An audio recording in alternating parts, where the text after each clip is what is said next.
بسم اللہ الرحمن الرحیم الحمد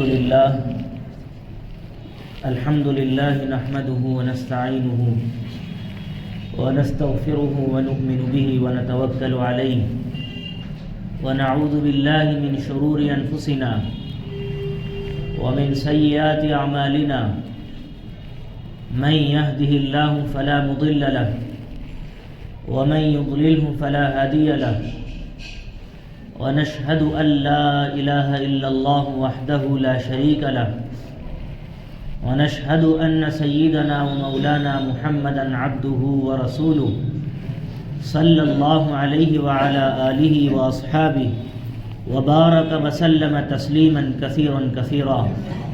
أما بعد فقد قال النبي صلى الله عليه وسلم الشتاء ربيع المؤمن، وقال عليه الصلاة والسلام الغنيمة الباردة الصوم في الشتاء، وقال النبي صلى الله عليه وسلم والله في عون العبد ما كان العبد في عون أخيه، أو كما قال عليه الصلاة والسلام. عزیزان گرامی، میرے دینی و ایمانی بھائیوں، اللہ تبارک و تعالی کی ہر چیز میں حکمت پوشیدہ ہے. اگرچہ ہمارے ناقص علم کی وجہ سے وہ حکمت ہمیں سمجھ میں آئے یا نہ آئے یہ الگ بات ہے، لیکن اللہ رب العالمین کی کوئی ایک چیز بھی دنیا میں ایسی نہیں ہے جو حکمت سے خالی ہو.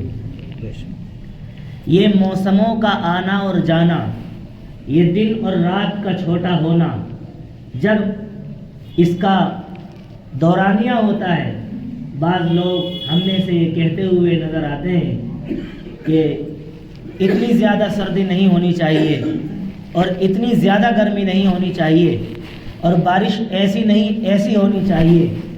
یہ ایک طرح سے انڈائریکٹلی اللہ کے نظام کو ایک طرح سے چیلنج کرنے کے مترادف ہے. ہم لوگ بات کہتے ہیں لیکن اس کو کہنے سے پہلے سوچتے اور سمجھتے نہیں ہیں. اکثر لوگ اس زبان کا استعمال جو ہے وہ اس طریقے سے کر رہے ہیں کہ انہیں ایسا لگتا ہے کہ اس کا حساب نہیں دینا ہے، جبکہ اللہ رب العالمین نے زبان ایک دی ہے اور کان دو دیے ہیں. زبان ایک بھی ہے اور کان دو دیے ہیں. اس کا مقصد یہی ہے کہ آدمی اپنی گفتگو کو کرنے سے پہلے اپنے کانوں کو سنائے اور سمجھائے، پہلے تولے، اس کے بعد بولے کہ میں جو بات کہہ رہا ہوں وہ بات درست ہے یا نہیں ہے. لہذا جو بات انسان کو خود سمجھ میں نہیں آ رہی ہے وہ دوسروں کو کیسے سمجھ میں آ سکتی ہے. آج انسان جو منہ میں آتا ہے بول دیتا ہے، اور جبکہ اللہ تعالیٰ قرآن حکیم میں صاف طور پر کہہ رہے ہیں ما یلفظ من قول الا لدیہ رقیب عتید. 26ویں پارے میں سورہ قاف جو طوال مفصل کی پہلی صورت ہے. طوال مفصل کسے کہتے ہیں؟ طوال مفصل کا معنی فجر اور ظہر میں جو صورتیں پڑھنا مسنون ہیں، فجر اور ظہر میں جو صورتیں پڑھنا مسنون ہیں ان کو طوال مفصل کہا جاتا ہے. وہ سورہ قاف سے لے کر سورہ بروج تک ہے. تو سب سے پہلی سورت جو طوال مفصل کی ہے، اللہ رب العالمین اس میں کہہ رہے ہیں ما یلفظ من قول الا لدیہ رقیب عتید. انسان کی زبان سے جو لفظ نکلتا ہے اس لفظ کو لکھنے والے موجود ہیں. یہ بیٹھے ہوئے ہیں کرامن کاتبین، جو بھی ہم بول رہے ہیں اچھا یا برا ہر ایک لفظ نوٹ ہو رہا ہے. لہذا بولنے سے پہلے سوچنا چاہیے. یہ جو ہم کہہ دیتے ہیں ایسا نہیں ایسا ہونا چاہیے، یہ نہیں یہ ہونا چاہیے، یاد رکھیے اللہ رب العالمین اس نظام کو بہت انتظام کے ساتھ چلا رہے ہیں. یہ خود بخود نہیں چل رہا ہے. ذالک تقدیر العزیز العلیم، یہ اس رب العالمین اس اس جاننے والے کی طرف سے ہے جس کا علم کامل ہے. ہمارا علم ناقص ہے. یہ اس رب العالمین کا مینجمنٹ ہے جو جانکار بھی ہے اور جانکار بھی مکمل جانکار ہے اور اس کے ساتھ ساتھ اسے مکمل قدرت اور غلبہ بھی حاصل ہے. آج دنیا میں ایسا ہوتا ہے کہ انسان علم رکھتا ہے لیکن اس کے پاس اسباب و وسائل نہیں ہے، یا بعض دفعہ غلبہ ہوتا ہے مکمل نہیں ہوتا، لیکن اللہ کے پاس علم بھی کامل ہے اور غلبہ بھی کامل ہے. لہذا یہ اس کی طرف سے. اللہ کہتے ہیں یقلب اللہ اللیل والنہار ان فی ذلک لعبرۃ لأولی الابصار. اللہ تعالیٰ دن کو پلٹ دیتا ہے، رات کو پلٹ دیتا ہے. کس لیے؟ اللہ کہہ رہے یہ ایسے ہی نہیں ہے. دن کا رات میں داخل ہو جانا اور رات کا دن میں داخل ہو جانا یہ خواہ مخواہ نہیں ہے. ان فی ذلک لعبرۃ لأولی الابصار. عقل مند لوگوں کے لیے، بصیرت رکھنے والوں کے لیے، جن کی آنکھ کو صحیح دکھائی دیتا ہے، ایسے لوگوں کے لیے اس کے اندر عبرت کا سامان ہے. ان فی ذلک لعبرۃ لأولی الابصار. ابصار کہتے ہیں نگاہ کو. صحیح نگاہ والوں کے لیے، عقل مند لوگوں کے لیے. قرآن ان کو عقل مند کہتا ہے جو اللہ کی آیتوں پر غور کر کے اس تک پہنچ جائیں، وہی عقل مند ہے، ورنہ وہ دوسرے لوگ عقل مند نہیں ہیں. لہذا یہ دن اور رات کا آنا، گھٹنا، بڑھنا، یہ ساری چیزیں من جانب اللہ ہوتی ہیں اور اللہ کی اس میں بڑی حکمت پوشیدہ ہے. بعض پھل ایسے ہیں جو خالص گرمی کے محتاج ہیں، تیز ان کو گرمی چاہیے. کچھ ایسے ہیں جن کو بہت تیز سردی چاہیے. اسی لیے ہر چیز میں اللہ کی حکمت پوشیدہ ہے. لہذا دو طرح کے انسان ہوتے ہیں دنیا کے اندر. ایک انسان وہ ہے کہ جب کوئی بھی چیز پیش آتی ہے وہ اس کو دنیاوی اعتبار سے دیکھتا ہے. مثال کے طور پر ایک انسان کو بھوک لگ رہی ہے تو اس کے دو پہلو ہو سکتے ہیں کھانا کھانے کے. ایک پہلو یہ ہے کہ وہ کھانا کھائے گا، اس سے بدن میں طاقت آئے گی. یہ اس کا سائنٹیفک پہلو ہے کہ طاقت آئے گی تو وہ کام کرے گا، چلے گا، پھرے گا، اس کی دنیاوی ضرورت پوری ہوگی. لیکن ایک پہلو اس کا یہ ہے کہ انسان جو رزق کھائے گا اس رزق سے جو طاقت حاصل ہوگی اللہ کی عبادت میں اس کو مدد ملے گی. یہ سوچ ہر کوئی نہیں سوچتا، یہ بات ہر کوئی نہیں بتاتا. یہ بات ہمیں کس نے بتائی؟ ان مقدس لوگوں نے بتائی جن کو اس دھرتی پر اور اس روئے زمین پر انبیاء اور رسل کی جماعت کہا جاتا ہے. یہ بات ان کو اللہ نے بتائی. اسی کو آسمانی تعلیم کہتے ہیں. تعلیم اگرچہ وہ بھی ہے جو میں نے بتایا کہ آدمی یہ سوچ رہا ہے میں یہ کھاؤں گا میری اتنی کیلوریز اس سے بڑھ جائے گی اور مجھے اتنا فائدہ ہوگا اور میرے جسم میں یہ طاقت آ جائے گی. یہ بھی ایک طرح کی تعلیم ہے، لیکن اصل تعلیم وہ ہے کہ آدمی اس رزق کے ذریعے اس پہلو پر عمل کر کے کہ میں جو کھاؤں گا اس سے بدن میں طاقت آئے گی، اللہ کی عبادت میں مجھے نصرت اور مدد ملے گی. ایسے ہی اب سردی کا موسم ہے، گرمی کا موسم ہے. اللہ رب العالمین نے رسول اللہ صلی اللہ علیہ وسلم کی زبانی کہلوایا اور بتایا یہ سردی کا موسم یہ بہت زیادہ نیکیوں کی بہار کا موسم ہے. ایک وقت میں ایک عمل ہوتا ہے، ایک وقت میں ایک عمل. یعنی یہ بات میں دوسری عرض کر رہا ہوں کہ ہم کوئی بھی بات سنیں تو وہی بات سنی جا سکتی ہے. بعض لوگ یہ سمجھتے ہیں کہ ایک وقت میں دو کام نہیں، ممکن نہیں ہے. کیسے؟ اگر ممکن بھی ہو جائے اس کی روح حاصل نہیں ہو سکتی. کیسے؟ اللہ کے ذکر کے لیے یہ بات حدیث شریف میں بتائی گئی ہے کہ اس کا ذکر پورے اہتمام کے ساتھ، پوری توجہ کے ساتھ کرنا چاہیے. ہم کسی کی بات سنیں اور ذکر بھی کرتے رہیں، میں سمجھتا ہوں یہ بات ٹھیک نہیں ہے اور اس سے روح نہ ذکر کی حاصل ہوگی نہ بات کی حاصل ہوگی. اس لیے ایک وقت میں ایک کام، مکمل توجہ خطاب کی طرف ہونی چاہیے۔ بہرحال میں یہ عرض کر رہا تھا کہ اللہ رب العالمین نے رسول اللہ کی زبانی یہ بات کہلوائی، الشتاء ربیع المؤمن، موسم سردی، موسم سرما یہ نیکیوں کی بہار کا موسم ہے مومن کے لیے۔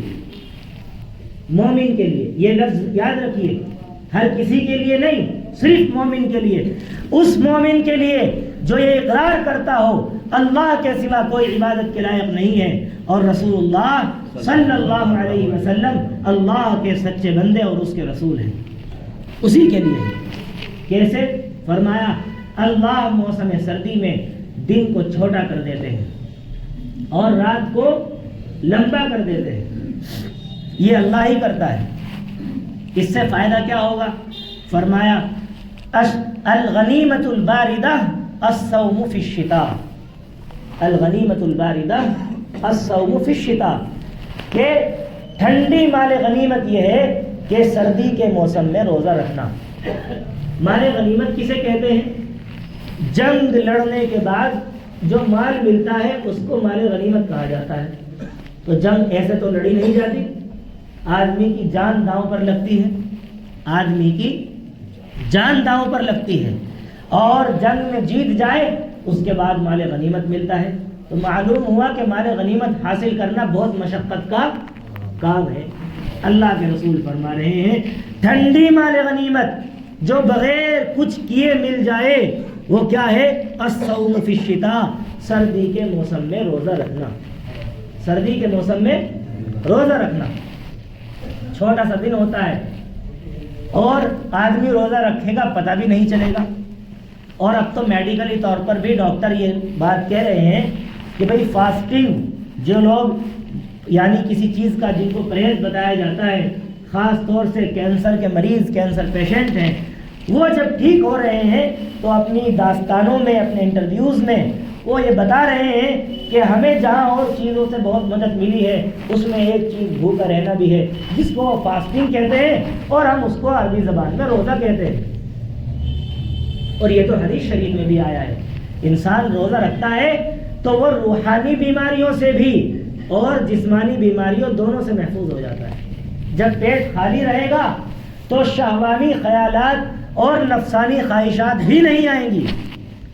اور یہ چیز تو تجربے سے ثابت ہے کہ جب پیٹ بھرتا ہے اور زیادہ بھرتا ہے تبھی جو ہے الٹے سیدھے خیالات اور یہ تمام جو ہے شہوانی اور نفسانی خواہشات اسی وقت آتی ہیں اور خالی پیٹ میں نہیں آتی۔ لہذا فرمایا کہ ٹھنڈی مال غنیمت یہ ہے کہ آدمی سردی کے موسم میں روزہ رکھے۔ دوسری بات فرمایا تہجد کا اہتمام کرے۔ فرض نماز کے بعد جو سب سے افضل نماز ہے وہ تہجد کی نماز ہے۔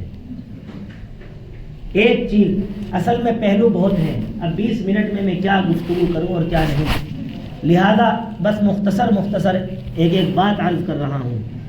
ماں باپ کے لیے اولاد ایسی ہے جیسے مالی کے لیے پودا اور باغیچہ۔ مالی کے دو کام ہوتے ہیں، مالی کے دو کام ہوتے ہیں۔ ایک کام ہوتا ہے جو خش و خاشات، گھاس پھوس زائد نکل جاتی ہیں، مالی اس کو تراش کر اس کی صحیح جو ہے ساخت بناتا ہے، اس کو کاٹ چھاٹ کر اس کو درست کرتا ہے، لیکن اس کے ساتھ ساتھ اس کو پانی بھی دیتا ہے۔ یعنی صرف یہ نہیں ہے بھائی نگیٹو پہلو ہے کاٹنا پیٹنا ہے، بلکہ پازیٹیو پہلو بھی ہے، مثبت پہلو بھی ہے۔ وہ کیا ہے کہ اس میں کھاد بھی دیتا ہے اور پانی بھی ڈالتا ہے، اس کی دیکھ ریکھ بھی کرتا ہے۔ اسی طرح ماں باپ کے بھی دو پہلو ہیں کہ وہ اپنی اولاد کو غلط باتوں سے بھی روکیں اور صحیح باتوں کا حکم کریں اور ان کی صحیح معنی میں تربیت کریں، لیکن ساتھ ساتھ ایک کام جو کرنا چاہیے، میں سمجھتا ہوں 90% ماں باپ اس کو نہیں کرتے، 90% ماں باپ اس کو نہیں کرتے۔ کیا نہیں کرتے؟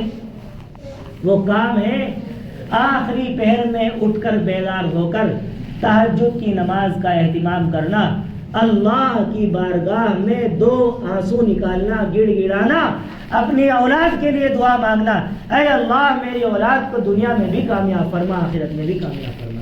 میں نہیں سمجھتا یہ کام کرتے ہوں۔ فرض نمازوں کے لالے پڑے ہیں، فرض نمازوں کے لالے پڑے ہیں، تو پھر تہجد کی نماز کی کیا بات کی جا سکتی ہے؟ یہ فرمایا جاتا ہے کہ ماں باپ کی دعا اولاد کے حق میں ولیوں سے بھی زیادہ قبول ہوتی ہے۔ جو اللہ کے نیک اور مقرب بندے ہیں ان سے بھی زیادہ ماں باپ کی دعا اولاد کے حق میں قبول۔ آج تو صرف ماں باپ اگر کچھ کہتے ہیں کوسنے پر لگے ہوئے ہیں، جب تربیت کا موقع ہوتا ہے اس وقت کرتے نہیں ہیں، اور جب بچے ہاتھ سے نکل جاتے ہیں پھر جو ہے چکر کاٹ کے پھرتے ہیں، یہ بنا دو اس سے کچھ نہیں ہوگا۔ تربیت کیجئے، اور سب سے بڑا تعویذ ہے دعا۔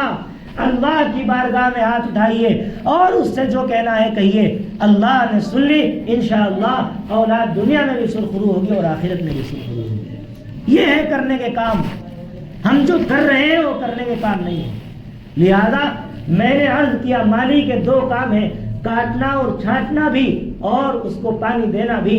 کاٹنا چھانٹنا تو ماں باپ کے لیے یہ ہے کہ ان کو غلط باتوں سے روکے، اچھی باتوں کا حکم کریں، اور پانی دینا یہ ہے جو اصل کام ہے وہ کیا ہے کہ اللہ کی بارگاہ میں رات کو اٹھے اور اپنے ہاتھوں کو اس کی بارگاہ میں پھیلائے، دو گرم گرم آنسو آہوزاری اللہ کے سامنے کرے اور اپنی اولاد کے لیے دعا مانگے۔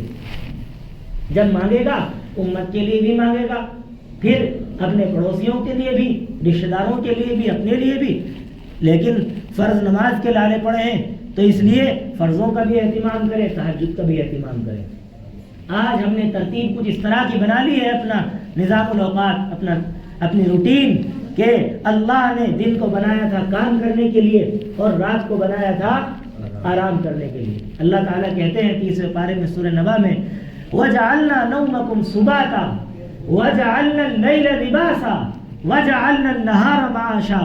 ہم نے رات کو جو ہے وہ لباس بنایا، وَجَعَلْنَا اللَّيْلَ لِبَاسًا، آرام کی چیز بنایا، اور وَجَعَلْنَا النَّهَارَ مَعَاشًا، اور دن کو ہم نے روزی بنایا، یعنی کمانے کا ذریعہ بنایا۔ آج ہم نے ترتیب پلٹ دی، رات کو کام ہو رہا ہے اور دن میں ہم، دلی میں تو معمول ہے، کیا کہا جائے، 2 بجے 1 بجے تو نارمل ہے، 12 بجے کے بعد تو یہاں سورج شروع ہوتا ہے دلی میں۔ یہ بالکل غلط ہے۔ ہم جب فطرت سے بغاوت کریں گے، اللہ کے نظام سے، اس رب العالمین کے بنائے ہوئے نظام سے بغاوت کریں گے جس کو مکمل قدرت بھی حاصل ہے اور جس کا علم بھی کامل ہے، تو پھر سوائے نقصان کے آپ کو فائدہ نہیں ہو سکتا۔ اللہ کا نظام کیا ہے کہ دن میں کمایا جائے اور رات کو آرام کیا جائے، اور جب ہم رات کو کمائیں گے اور دن میں آرام کریں گے تو بتاؤ نقصان ہوگا یا فائدہ؟ نقصان ہوگا۔ یہ اللہ کے بنائے ہوئے فطرت کے نظام سے آپ بغاوت کر رہے ہیں۔ لہذا اپنا نظام الاوقات مرتب کریں، اپنے وقت کو قیمتی سمجھیں، اور کچھ نہ کچھ اللہ کے لیے اوقات فارغ کریں۔ آخری بات وہ یہ ہے کہ موسم سردی میں غریبوں کا، محتاجوں کا، مسکینوں کا خیال کریں۔ اللہ نے جو نعمت آپ کو دی ہے، آپ کے مال میں ان لوگوں کا بھی حق ہے جن کو اللہ نے یہ نعمت عطا نہیں کی ہے۔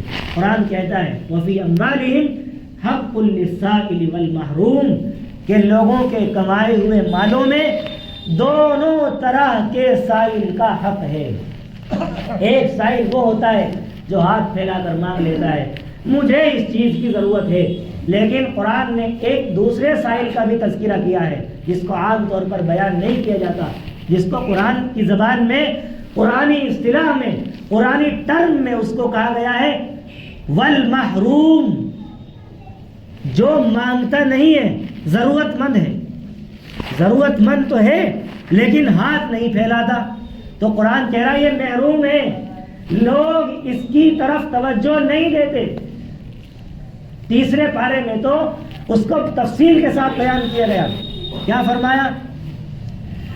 یعرفہم الجاہل اغنیاء من التعفف، کہ لوگ نہ مانگنے کی وجہ سے سمجھتے ہیں کہ یہ تو ضرورت مند ہے ہی نہیں، مالدار سمجھتے ہیں، جبکہ وہ ضرورت مند ہے، ایسے لوگوں کو تلاش کر کے ان کی مدد کرنا یہ ڈبل ثواب کا باعث ہے.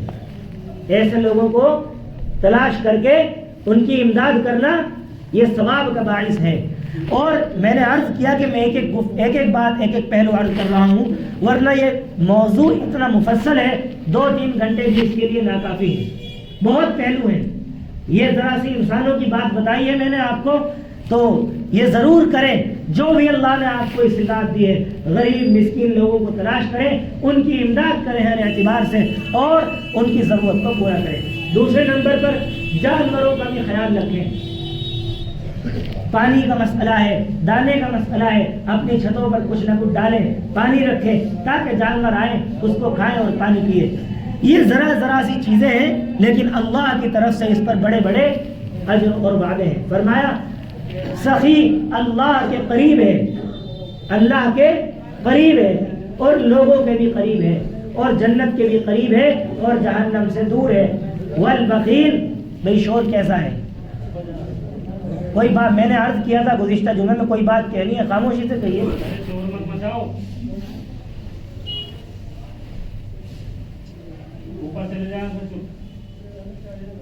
کسی کو زور سے روکنا یہ خود ایک شور کا اضافہ ہوتا ہے. میں نے عرض کیا کہ سخی آدمی اللہ کے قریب ہے، جنت کے قریب ہے، لوگوں کے قریب ہے، اور جہنم سے دور ہے. والبخیل قریب من النار، اور کنجوس آدمی، بخیل آدمی جہنم کے قریب ہے، اور لوگوں سے دور ہے، جنت سے دور ہے، اور اللہ سے دور ہے. اور فرمایا حدیث میں نبی کریم صلی اللہ علیہ وسلم نے فرمایا کہ ایک جاہل سخی وَلَجَاهِلٌ سَخِيٌّ أَحَبُّ إِلَى اللَّهِ مِنْ عَابِدٍ بخیل. ایک جاہل سخی سخاوت کرنے والا، ایک جاہل سخاوت کرنے والا اللہ کو محبوب ہے ایک عبادت کرنے والے بخیل سے. ایک جاہل سخی اللہ کو محبوب ہے ایک بخیل کنجوس عبادت کرنے والے سے. یہ بہت مختصر کچھ پہلو بیان کرنے کی کوشش کی ہے. اللہ سے دعا ہے اللہ عمل کی توفیق عطا فرمائے. وآخر دعوانا الحمدللہ.